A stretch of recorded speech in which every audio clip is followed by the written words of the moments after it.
And welcome to Ward 13 with John Hopwood. I'm Matt Connarton, and I'm John Hopwood. Your mic is way over there, by the way. Well, I was a sergeant in the U.S. Army. That's true. You can project. And I can project. Yes. I was also telling Kirsten, our new person, about my time at acting school. And if you wanted to be on stage, you had to be, the ideal height's about 5'10" to 6 feet tall. It's just the way it is for on stage. And I was considerably under that. And as I told you, they did not have Hobbit movies then. No. In 1977... That's Wizard of Oz. Whoa. Little We're not getting into any of that. You notice we have a clean intro now. No Oz or anything. That's very strange. But the only thing they had for The Lord of the Rings was an animated film by, I think, Ralph Bashki in the 70s. Yeah. So, and then I meet Dustin Hoffman, who's supposedly the shortest actor that... Yeah. He's 3 inches taller than me. Enough said. Don't they all lie about their height? Anyway, I mean, isn't that kind of a standard Hollywood thing? Everyone says they're taller than they are. But it's perception. Yeah. Paul Newman looks short because you expect him to be big or tall. Right. But he's like 5'11" or 5'10". But you Yeah. think he looks like he's 5.5 Right. feet tall. The only actor I ever saw that actually looked what you thought he'd be is Clint Eastwood, who's actually 6'4", who Carmel, where I lived. You know? Right. But, Matt, we have you on because we're going to be switching you out after about 10 or 15 minutes or so for Joel Elber. Yes. Who is... the Moose. The Moose. The Moose is The Moose will loose. be joining us. Yes. Yes. Oh, if he is having a little difficulty getting on the orange jacket, though. Is he? Has he gained weight? Well, Why is he- maybe you can hang around and ask him. Yes, well. Speaking of orange, what was that? Was that a moose skull? I think Speaking of orange, Yes. we have here a Donald Trump pumpkin. I haven't seen the front of the Trumpkin. Oh, my goodness. It is a Trumpkin. It's made especially for we Ward need 13 with John Hopwood by, Do we have to smash it? well, Matt, No. that was your original idea. That is the pumpkin. That was created for the show, especially by my sister, who, since she lives near prominent people, would rather not have her name given out on my show. But she did the art? Oh, yeah. Oh, very nice. She does pumpkins. Wow. And when I was talking to you, decided that we're going to auction this pumpkin off Yes. for charity. Yes. Would you like to talk about the charity? Yes, for the Payson Cancer Center at Concord Hospital in Concord, New Hampshire. And is there... What type of cancers do they work with? Well, you know, the connection, obviously, of course, is Jen, Your Jen Coffey, who's a breast cancer survivor. We did an event over the weekend, actually, at Murphy's Diner to benefit the Payson Center. Where this who do great work. Where this at Murphy's Diner, this might have fetched the who knows. Yeah, and if it was that's Joe true. Kelly Lavasse's place, with Trump's son showing up today, we could have got $10,000 or something. That's right. That's right. If only. But we had a great event. Thank you to everyone who came out for that. And so when you mentioned this idea to me, I suggested, well, let's add this as a donation, not the pumpkin itself, but the money from the auction. And we'll be talking about this on your show after mine, Matt Connarton Unleashed. Yes. Because we got to get permission from the station. I read our thing. For and, what? To do an just to auction? make sure everything's fine. Oh, and what I'd yeah. like to do, I'm going to talk to other people in shows and see if we can stretch this out to 3 days. Like talk to Norm. Right. And see if we can raise some money for it. Yeah. And nothing pejorative about Trump or the Trumpkin. You No. can do whatever you want. One person has already bid $5. Oh, very good. But he was going to come on and he was going to carve it live after the election. But so the first bid is $5 for the Trumpkin. Yes. And, It's too bad we don't have a Hillary candidate as well, you know. well, I wanted the Trumpkin because That of is the orange. Yes, you're right. I mean, Trump does have orange skin. And my sister, He kind of looks like a giant Cheeto. she specializes in pumpkins with horror themes. So Oh, okay. Perfect. Yes, perfect. we have two guests today, and Catherine Corkery of the Sierra Fund, and we have a member of the UK Labour Party, Richard Beecham, who knows how to pronounce Beecham. I always call Roger Beauchamp Beecham, don't I? You do. Yeah. It was originally Beauchamp. Catherine, tell us about the Sierra Club and Sure. why you're here today. Sure. The Sierra Club is an environmental group started by a Welshman. Really? Yeah, John Muir. Oh, right. Well, Hopwood, England is right near the Welsh Marches, and it's near Birmingham. Yeah. I'm from South Wales originally. I figure that's why I'm only 5'4", some of that allegedly English blood Welsh. Well, John Muir, when he came to the United States, saw the landscapes and the beautiful nature out west, and was really inspired to start a movement for national parks. He And- is considered the god in California, where my ex-wife was a Sierra Club member, a real tree hugger, and she turned me into one too. Which, since being a Celt, mostly Celt, like Scottish and Irish, that was our original religion. You just have to read Right. The White Goddess by Robert Graves. Right, Trees right. were sacred to the ancient Celts. Yeah. Oh, okay. And Druids, whoever they were. That and stones, but we won't get into stones. John Muir started the Sierra Club in 1892, mostly in California. Yes. But He preserved El after Capitan and Yosemite. Yosemite was the first, actually, a little known fact, it was first a state park. Yes, And then it became the second national park. because John Muir sparked the movement that Teddy Roosevelt took on. Right. A New Yorker, Teddy Right, Roosevelt, right. took that on and created the national park system. That's right. And one tidbit I just found out, if you're a disabled veteran, you can get into national parks for free. But that wouldn't be possible without John Muir Right. creating the park, That's right. this movement towards parks. That's right. And so as the club has developed over the years, we've come to realize that we have to get off the trail sometimes and be political in order to preserve and protect the values that we have for the environment.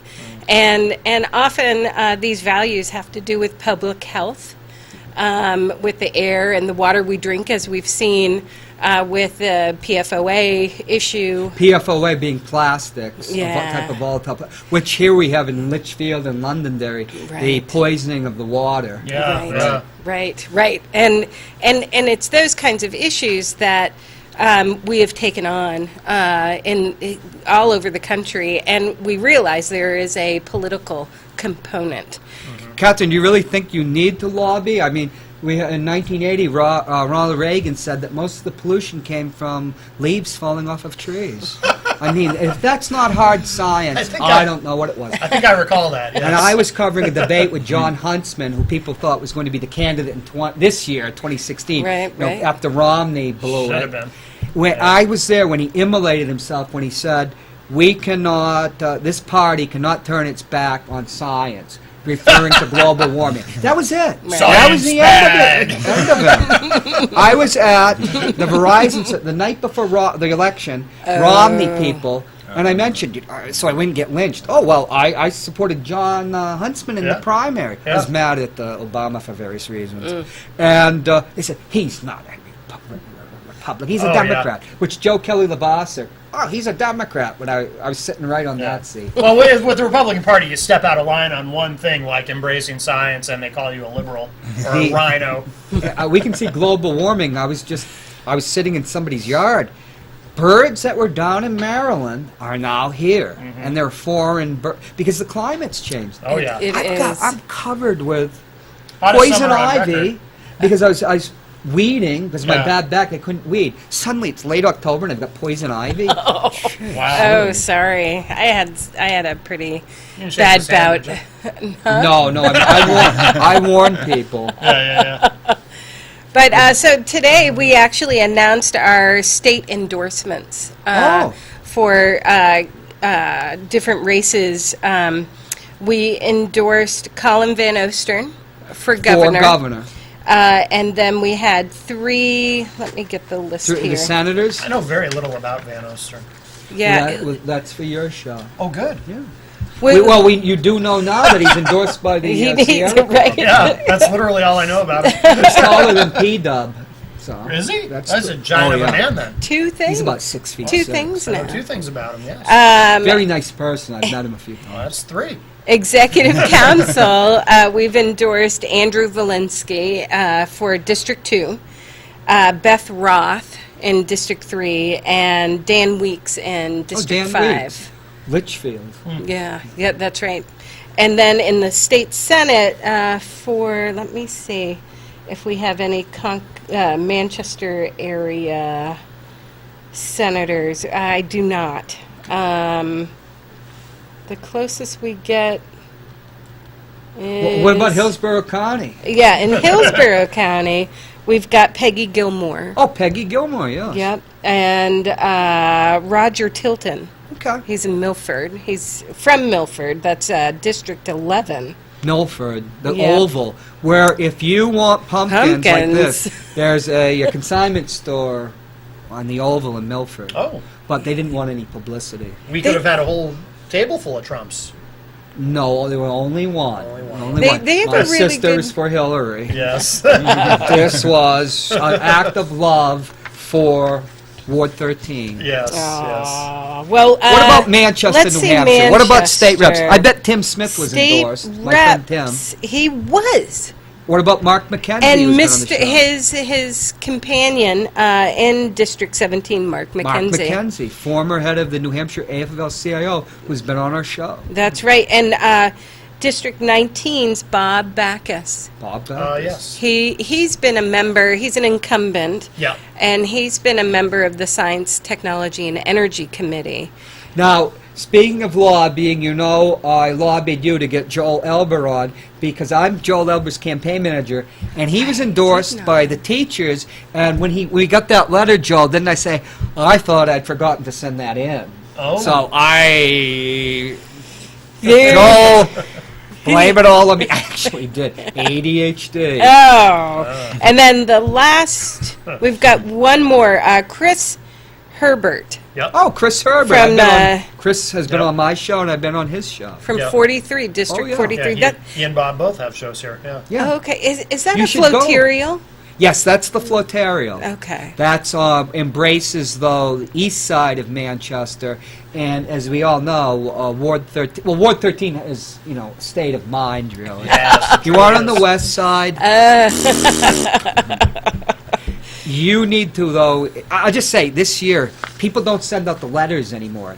Or just go online or something. Right, Where right. it used to be when you run for state rep, you get stacks. Stacks and of stuff. stacks. Really, That's yeah. what we've done as well. I And- admit, we sent out a postcard to our Postcard, candidates and you go online with a and- link.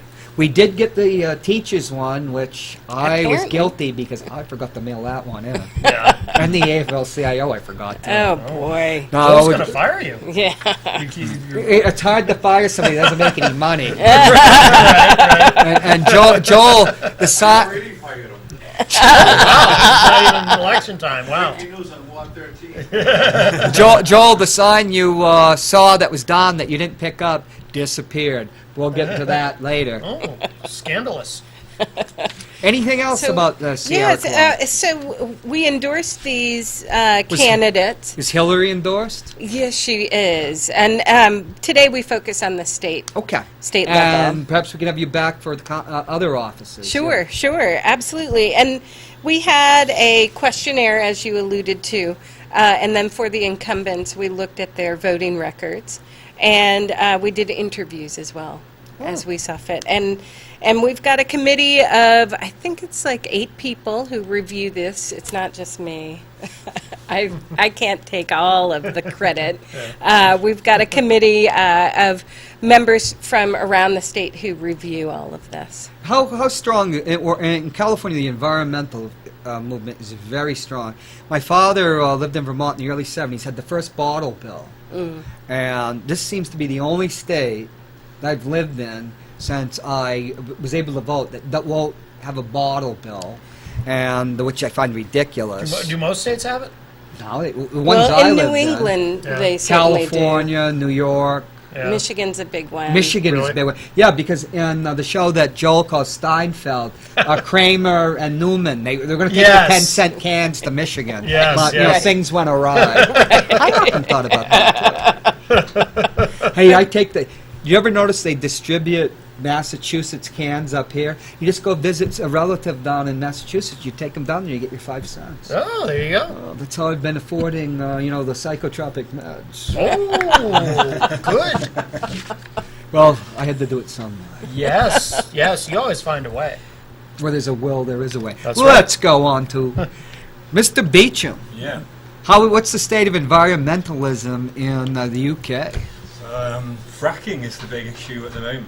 In England. Britain, Yeah, really? it's whether to frack or not to frack is the boy. question. at the Even moment. with the disastrous things that are going on in the United States? Exactly, we watch with bated breath really about developments here. There's a lot of people in the UK.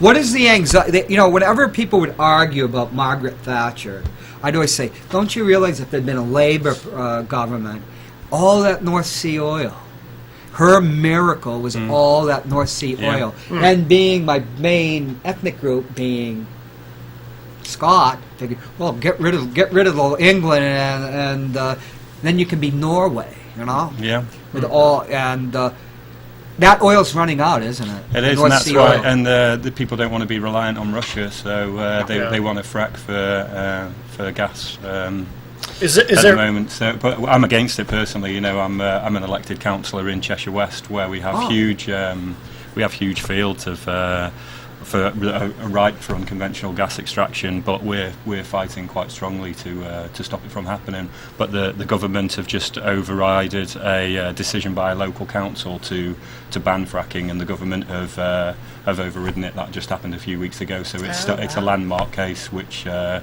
could see whole-scale fracking all over. You mentioned before about national parks. The government that we have at the moment has just agreed for people to be able to frack in our national parks. They're not allowed to build. Wow. They're not allowed to build the sites in the national parks themselves, but they can dig down and under them from. Teapot Dome. So is there? Straw. How much Sadly, fracking is there there, currently there, or is there any yet? Say that again. Is there any fracking there currently? Has it already begun? or- They're only test drilling sites at the moment, but they are granting legislation to be able to frack. Okay. Now, it's important to point out that in Britain, in England and Wales, is not a federal system at all. No. That London, like in France and metropolitan France, runs things. There's no states like here or provinces in Canada. We're just going through a process of devolution, actually, which will In England itself. which will grant metro mayors. So from May In next year- metropolitan London or all the all around. So I think there's going to be 7 new mayors. Counties. Liverpool, Manchester, where they get devolved powers to manage healthcare, transport. The place where I'm elected to is currently trying to piece together a devolution deal itself, but it's complicated because I live in an area which is very, very different communities, and to have an elected mayor figure would be difficult for people to understand. It would feel like another level of bureaucracy, essentially. But the government are hell-bent on having mayors, but areas like us, we would prefer not to. Well, you just mentioned that would be a way for the Conservatives to devolve power and create bosses in the UK. And when you talk about healthcare, we could have a whole show about that. We could. The thing is, in the United States, states are supposed to have power. That's why Obamacare is in a way a hodgepodge to pass muster with a right-wing Supreme Court. Yet, with the Dark Act, genetically modified foods and everything, suddenly states' rights right out the window when big industry wants it, and Oh, the yeah. Republicans or whatever. And Obama signed that. Oh, absolutely. So- That's both You parties. know, you are can have it both ways. guilty You'll of have that. you'll talk about states' rights and stuff until they want to get rid of them. You'll talk in the year 2000 when our Trumpkins talking about a rigged election. What about 2000 when the Supreme Court, right-wing justices in the court, who are always against the 14th Amendment, empowering individuals' rights. Suddenly, we're reborn in the 14th Amendment. You know, You don't have to count those votes. Never mind. Oh, you know, the Tories. Counting Let's not votes. get into that. Yeah. And it was FDR that was the great man. He's my not favourite Churchill. president. Really, yeah. I'm not Yeah. a big fan of Churchill. I love FDR. He's my favourite. I went to the monument yesterday. I flew into Washington and Oh, really? I walked around the monuments and I went to FDR. Go Nice. to Hyde Park. Amazing place. But he saved, if Churchill had his way, instead of having the Soviet Union dominate Eastern Europe, the Nazis would have dominated Europe until the 80s. But myths, right? But, so what, Catherine, let's pass it over to you again. Sure.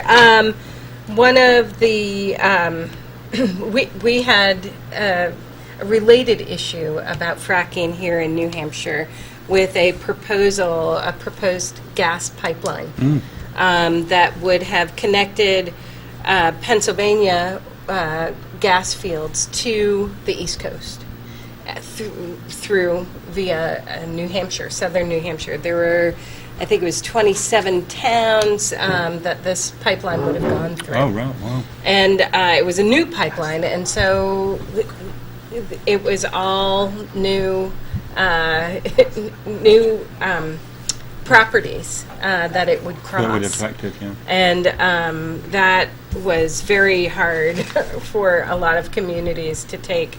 There were some pressurized, I'm going to forget the name of them. Oh yeah, you go to pour some stations. water and the whole thing. You know, you got your faucets turn into a flamethrower. Yeah, I've seen After video of that. fracking. Yeah, and that's all legit.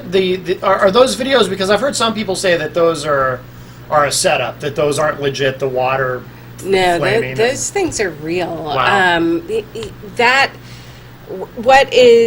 What's really frightening about the fracking business is that it's all secret. Yeah.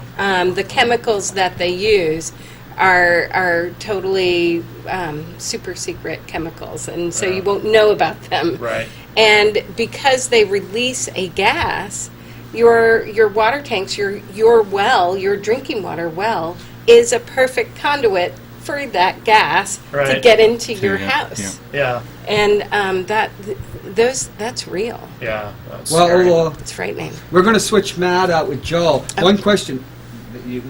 With the full house we're having, they could always probably come on Matt Connarton Unleashed, and you can ask some questions, because there's interesting questions about fracking, like fracking is it give us energy independence, but at what cost? Right. You Right. know, environmental liabilities of it. Do you have Yeah. one last question to ask while then we'll shift to them while we switch you up for the man in the orange coat? Well, I'm curious about it. So in the UK, what's the state of energy independence there, or is there any? I mean, how dependent is the UK on, say, Russia or anyone else? It is an island.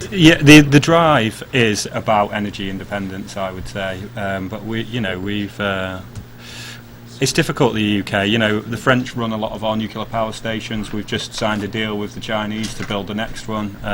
We talk about energy independence, but then we make deals that are very, very international. So I can understand the arguments for fracking in terms of energy independence, but in terms of I think you touched on it, John, what is the real cost of it, to people. And I've seen documentaries that are made here in the United States.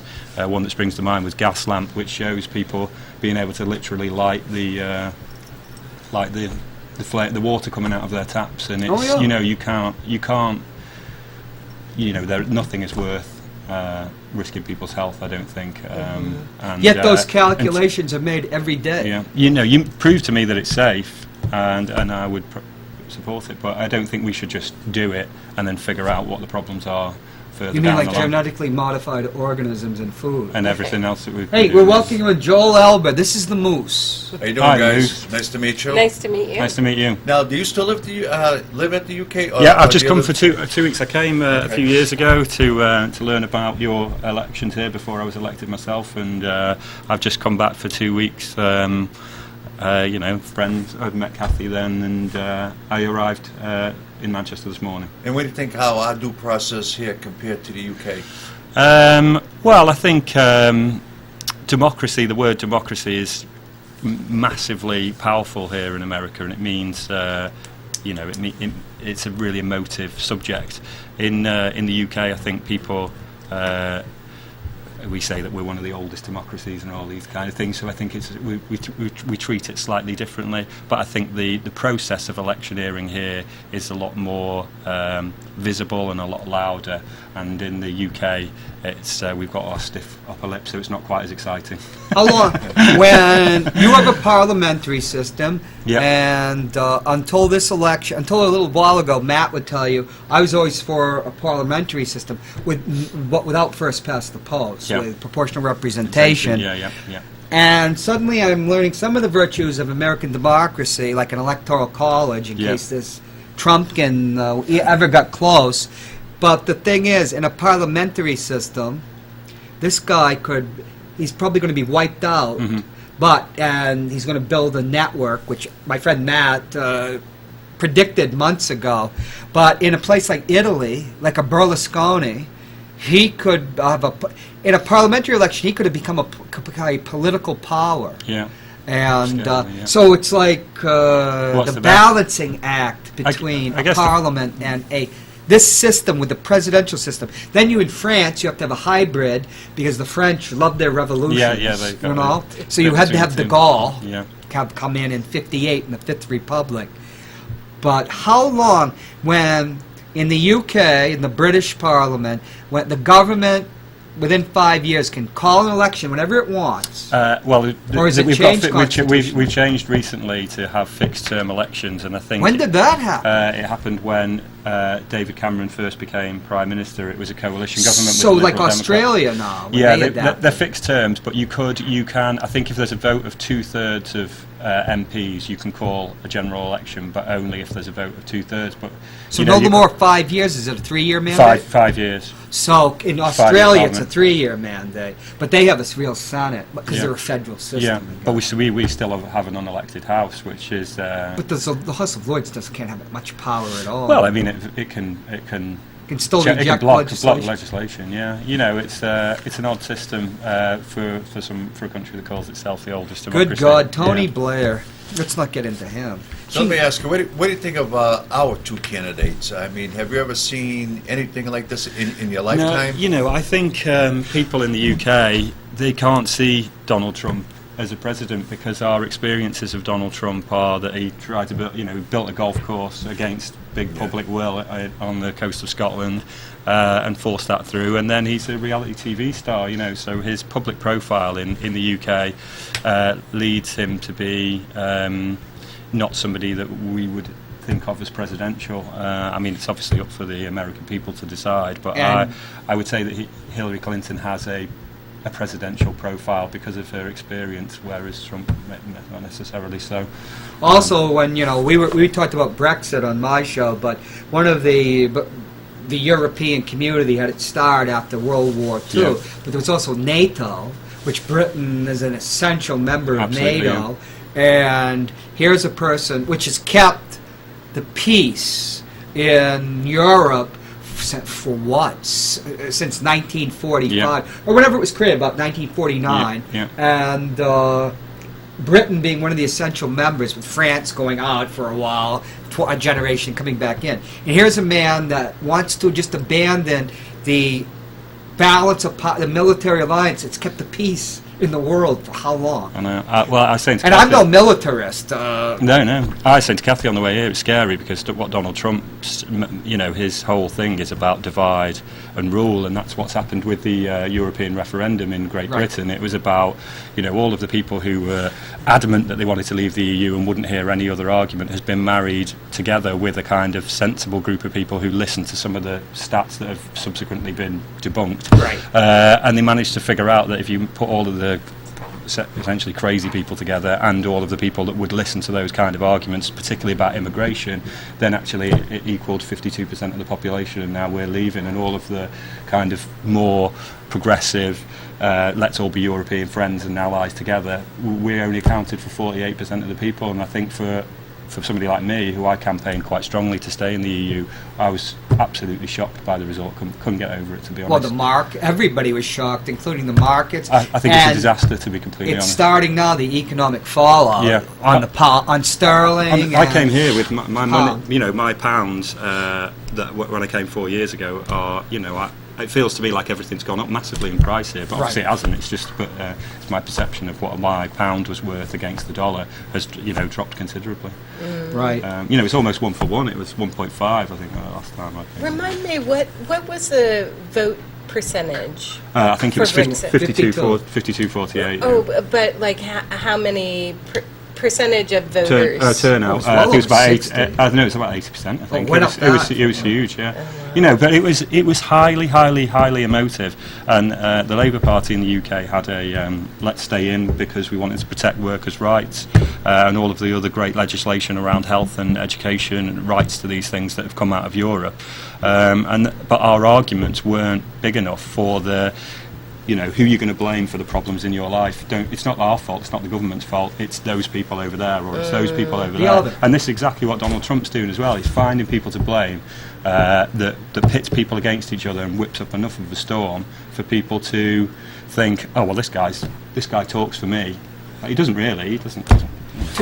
Two interesting things, though. Donald Trump talks about NATO. They're not paying their fair share. But if one country ever was paying for defense and their share of NATO, it was the UK. Yeah. You guys have never stinted on the money, and one of the disastrous things, but we could talk about that, Tony Blair going in Iraq. Yeah, which was yeah. ridiculous. For someone like Donald Trump to say But he's just others saying it. haven't paid their fair share is ridiculous. Yeah. The guy has Doesn't pay tax, does he? years of But his- not yeah. paying and negotiating out of contracts. But Donald Trump has no No concept sense. at all of No sense. foreign policy No. or practically anything. One thing, though, he had a feud with the the Guardian, from Manchester Guardian, one of the great papers, always has been, always was a progressive paper, left of center. Yeah. So I have my credentials to go to a Donald Trump rally in the primary early.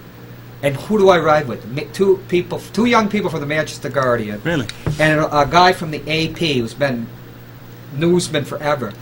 So suddenly they're not going to let Manchester Guardian in because they're feuding. And then I can't get in. And the guy from the AP, the Associated Press, he wasn't allowed in either. It was such an absurdity. I've never been treated that way in my life because you have the credential and everything. Yeah, sure. It's insanity. Hey, y'all, let's not talk about Trump, though. I notice you have a Carol Shea Porter. Yeah, I just noticed that. Yeah. Yeah, pin so on. Why do you have your Carol Shea Porter pin? She's running for Congress in the area that I've come to observe, and I came 4 years ago, and that's how I met Kathy. And I find Carol to be very honest and very trustworthy as a candidate. And I learned a lot about Frank Ginter when I was here last time, and him not so much. So I'm a supporter of anybody who's going to stand up for the people in the area where they live. I'm always going to support them, and I think that's what Carol does, and that's why I'm here to observe how the campaign works and learn about how your elections work, and I found it all very, very fascinating. No, you going to be here for the election? I'll be here for the election. On I leave on the November 10th. I leave on the 10th of November. Yeah. Nice. Yeah. Well, I'm a huge supporter of Carol Shea Porter, but one of my biggest... Yeah, I would have been anyways, but as a veteran, Carol Shea Porter is the best friend veterans ever had. Say, in our society, in our country, of veterans hospitals. They were created, and we have no national health care system. Yeah, sure.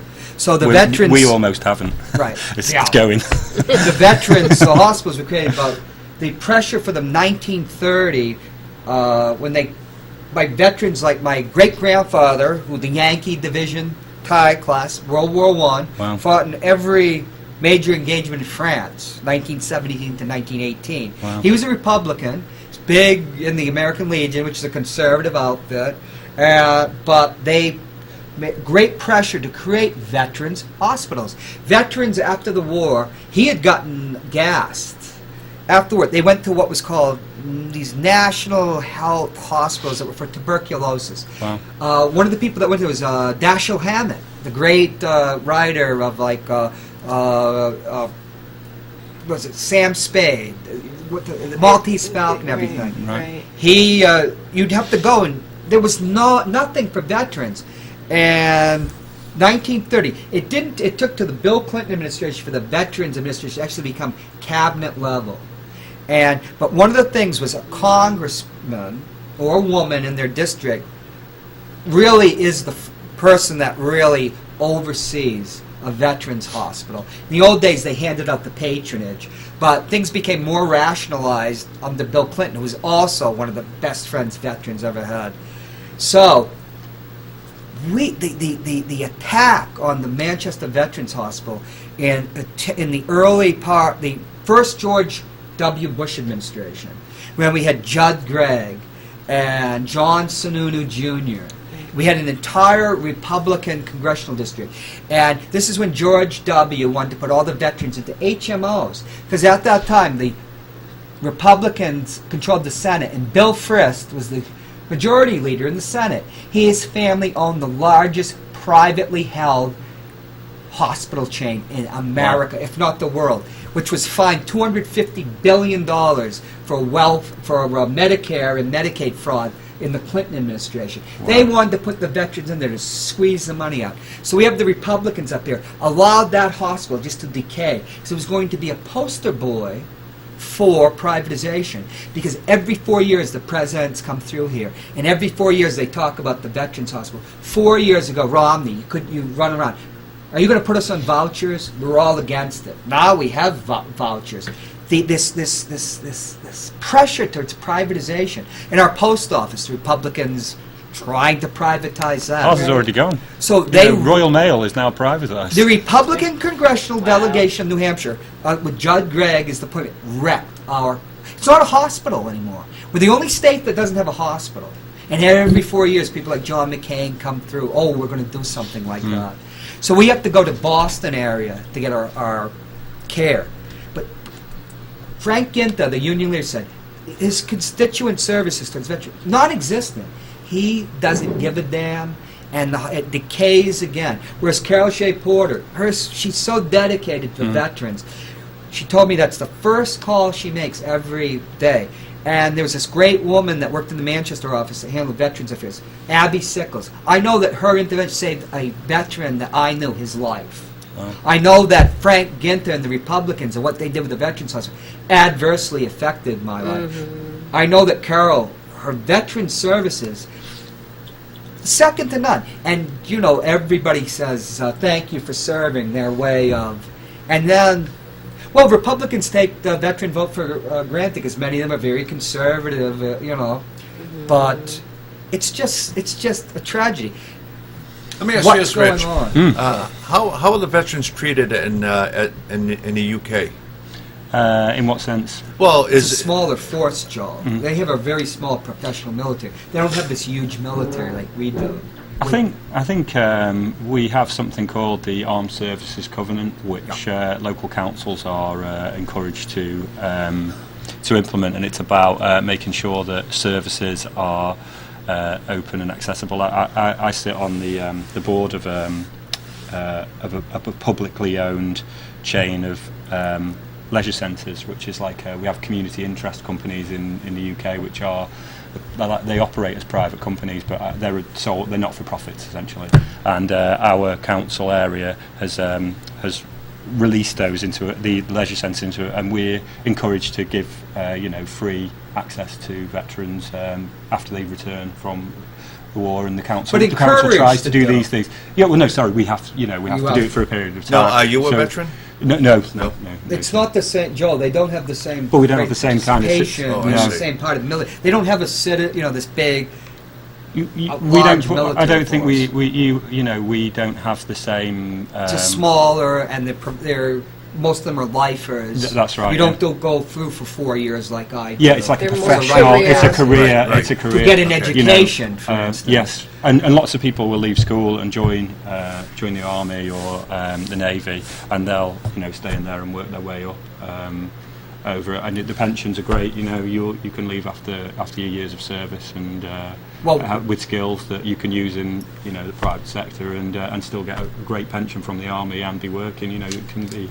It's good in that sense. But Well, the Republicans just overhauled we're not going to get into the pension system and everything, but there's this big push towards privatization, where you throw the people. The great thing about this is the man that that helped wreck our system was John McCain, who when the Republicans controlled Congress, rather than give more money to the veterans, just like in the last 2 years that they've controlled the Senate, they took the money from the Northeast, including New York City, and took it down to the Sun Belt states because the population shifted. Where Right. does the big scandal come out of? His state of Arizona. Because they talk this game and do nothing.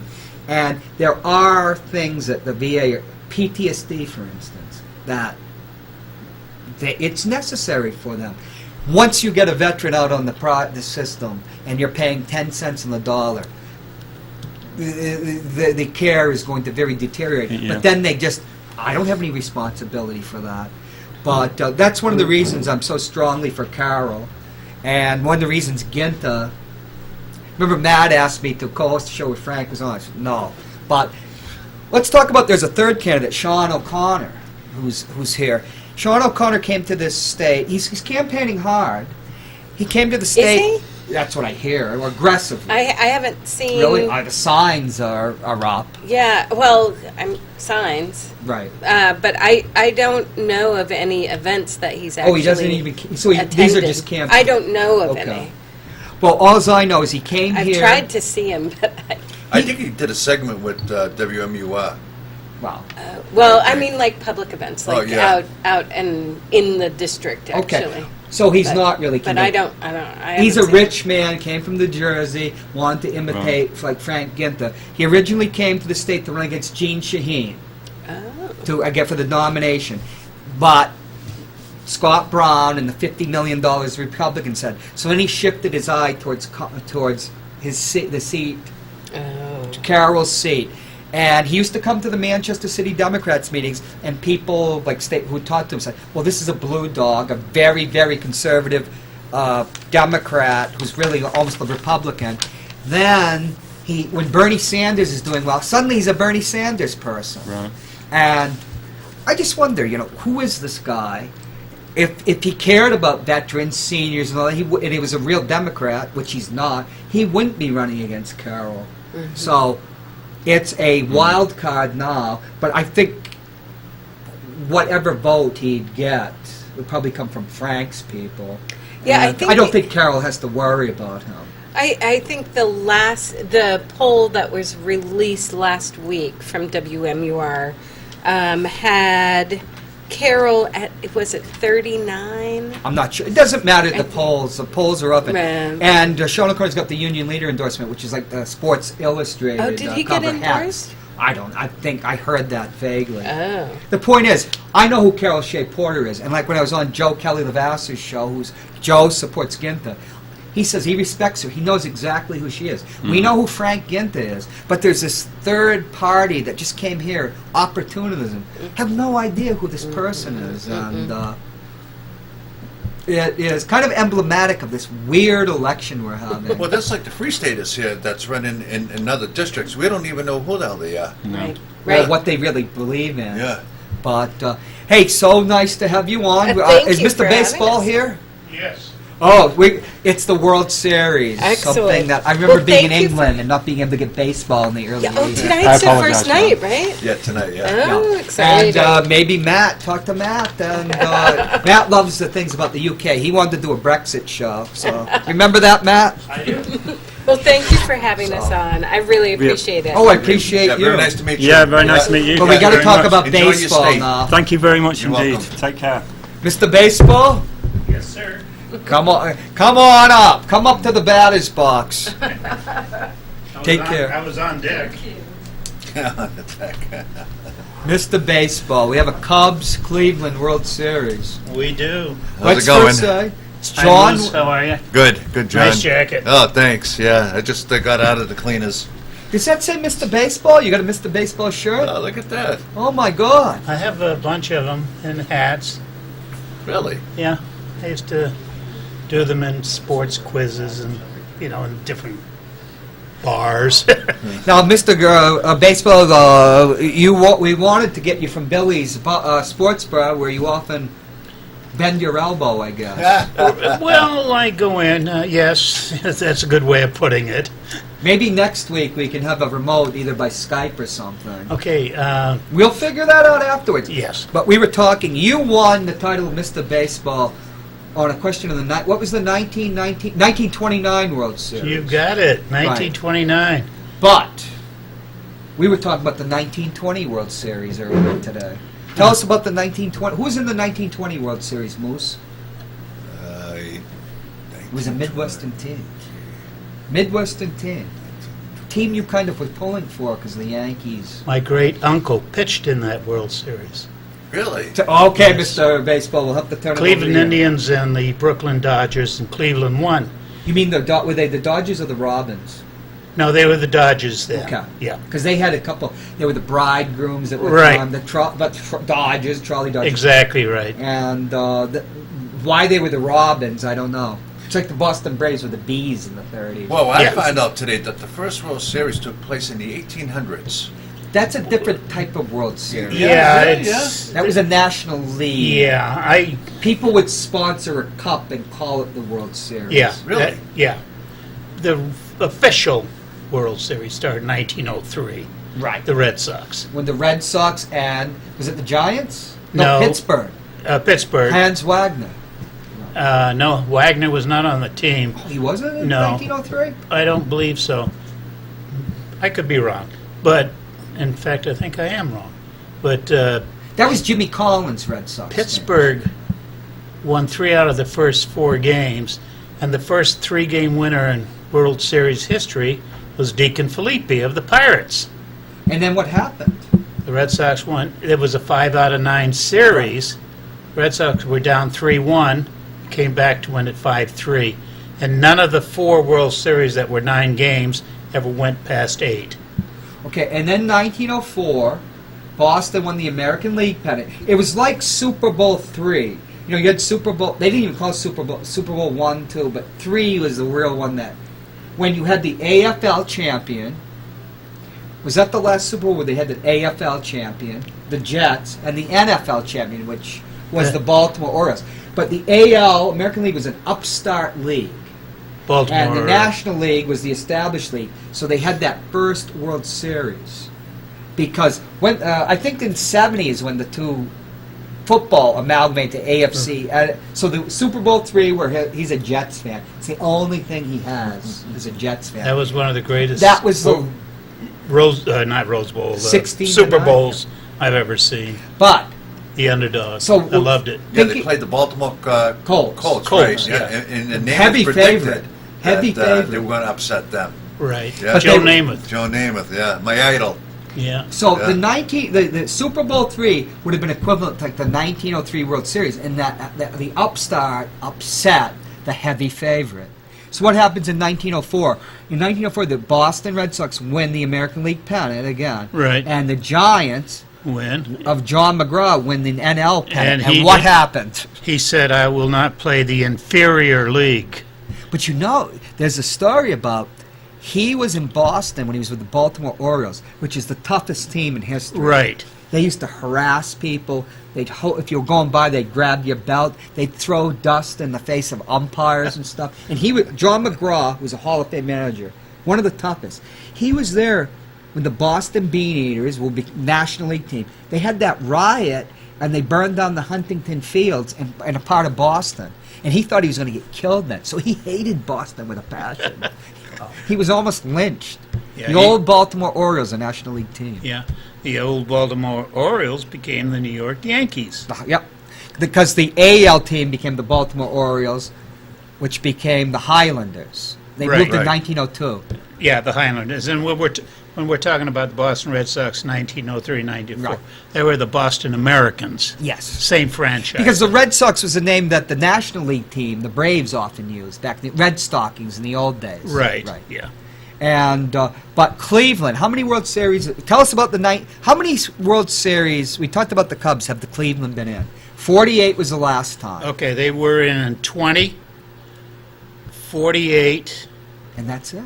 no, 54, 54. That great team. Yeah. 95, and 97. 95 and 97. And how many have they won?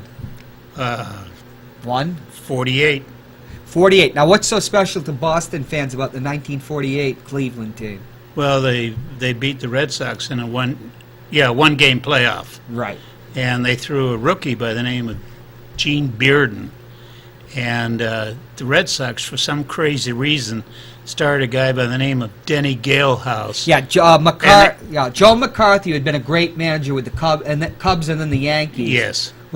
Tom Yawkey hired him, and he didn't like rookies, so he went pitch Mel Parnell, who was 15 and 9, and so he went with Galehouse, who He had Mel lost. Parnell, he had Ellis Kinder. Right. Oh, he. But 1948 team is special in that it had African Americans on it, did it not? Yeah. Two Hall of Famers. Larry Doby, Satchel Paige, and, well, Jackie Robinson is in the Hall of Fame, but he wasn't in the 48 World But Series. 1948, people forget that Larry Doby came up only a couple months after Jackie Robinson. He's the first African American to come into the American League, and he faced equally bad treatment. Oh, yes. Yeah. Because that was Bill Veck's team. And then Satchel Paige, one of the greatest. We'll never know how great a pitcher the man was. He was the youngest rookie in history, wasn't he? Nobody knew how old he was in the 48. He was like 50 years old. That I Satchel didn't. Paige. Nobody knows how old Satchel Oh, Paige you're is. right, exactly. I didn't know. He was a reliever and a spot Yeah. starter. Yeah. I have a beautiful picture at home, which I love, talking about the treatment Doby got. Yeah. But Gene Bearden gave him a kiss on the cheek after a game in That the World famous, Series. right. Yeah. Because Larry Doby was a hell of a player. Oh, But very good player. Tell us about your uncle in the 20 series. Was Ray Chapman, who was the only person to die in that series? He didn't die in the series. But he got hit late afterwards, I don't know, like the next season or two. I don't know. Was Ray I Chapman- thought it was during the 20 season. But Oh, so he wasn't in the World yeah, Series. Carl Mays of the Yankees, who used to be with the Red Sox, hit him with a fastball. In those days, they didn't have helmets. And he's the only player to die. Tony Conigliaro was Well, yeah, he's the only devastated. one to die as a result of an Like in 3 days he had died. incident in a ball game in the major leagues. Yeah. He was a guy, great shortstop, I think, wasn't he? He was a shortstop. And he had 14 strikeouts and like 600 some odd at bats. Great control of the bat, but I think you're talking about Joe Sewell. well, we'll get to this. We'll have to have at Billy's. We're going to have a trivia contest. Now, what happened to the 20 World Series? And tell us about your uncle. You got about 5 minutes left. Okay. Well, Sherrod Smith won a game, and Who's Sherrod Smith? Who was your uncle? my Sherrod Smith. yes, And he was a starting pitcher. yes, and a no name. In fact, I didn't know anything about him until my wife went to a reunion, Yeah. and I couldn't go because we weren't married yet. So she went to a family reunion in the South. So it's a and marriage, so yeah. she saw a picture of this guy in a baseball uniform. Said, "Who's that?" And her father said, "That's your Uncle Sherrod Smith, or Sherry." And my wife said, "Well, my fiance loves baseball. He knows everything." So when she got home, gave me the info. I looked it up, and he had the 4th lowest earned run average in World Series history. What was it? I couldn't quote that, but he was in the 16 series. He lost to Ruth 2-1 in 14 innings. Now let's remember 1961 when Roger Maris beat Babe Ruth's single-season home run record was 61, and that same year in the World Series, Whitey Ford, a great pitcher, surpassed Babe Ruth's record of scoreless innings as a pitcher in the World Right. Series. And the sports writer said, "Well, ask him for comment," and Whitey said, "It was a bad year for the Babe." Tell us about who's going to win this World Series. Joel, I think the You and Joe. Cubs in 7. I'm with you, Moose. Yeah. Really? But I'm pulling Yeah. for the Indians. But what I don't like about it is that each time that they have the All-Star game, that stipulates who's going to be the home field advantage. Even though the Cubs have the better record, Cleveland has the home field advantage because the American League won the All-Star. Right. game. I don't So, like that. Yeah, I don't like that either. Yeah. But I do, being an American But League what I fan. didn't know, I forgot that Terry Francone used to play for the Cubs at one point. He did? Yeah, and Yeah. early in his career, yeah. he did. I remember as a player. I don't remember him in the Cubs. Yes. I remember his father, Tito. Yeah. Oh, I remember Tito. He was on the Red Sox at one time, wasn't Was he? he a little bit? Yeah, but at the end of his career when he's moving around the 60s. But 538, the Premier.com, the premier prognosticator of elections, also likes to do about baseball. I haven't read them yet, but it said the Cubs did something they haven't done in a long time. They won. They finally won the pennant. When was the last time they won the pennant? Mr. Cubs? Baseball? Right. 45. 1945 in a depleted season. You know what their 3 main pitchers were: Bowery, Wise, and Passaw. Passaw is Claude Passaw. Claude Passaw, and he threw a one-hitter in that series. Second Against one-hitter. Detroit.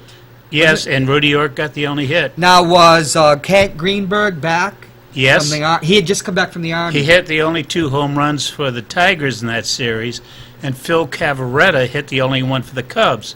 And Phil Cavarretta won the batting championship and the MVP that year. We got 2 minutes left. But for Sandy Koufax, Hank Greenberg was the greatest Jewish athlete since Samson. Yeah. He hit 58 home runs in a season, and we can talk about that another time because there's all sorts of stories. We only got about a minute left. Anybody have any more observation? Mr. Baseball, first of all, you got to tell your thing because you always get cut off. Yes, Cindy, get my beer ready. And I'm Sydney's at heading to Billy. Billy's Sports Bar. Billy, you got to set it up. Maybe you can do. What are you doing Friday? You doing a remote? No, we're in studio Friday. Oh, go to Billy's Friday. See if Billy will open it up. Yeah. All you have to do is get how many beers could Peter put down in the 2-hour show at Billy's? At 7? Probably about a good keg. I think he's only open to Saturdays and Sundays when he does his Yeah. breakfast. Well, thank you so much, Mr. Best. We'll have you back next week, and thank you, Joel, Yeah. for being here. Vote for Joel for state rep. Thank you. Yeah, Ward 12. Ward 12, representing District District 19. 19. And for you for... Well, I'm running for county treasurer, but I'll be talking Yeah. about that on the Matt Connarton show. I don't want to thump the tub. And we are going to auction off the Trumpkin. See you next week on Trumpkin. Ward 13.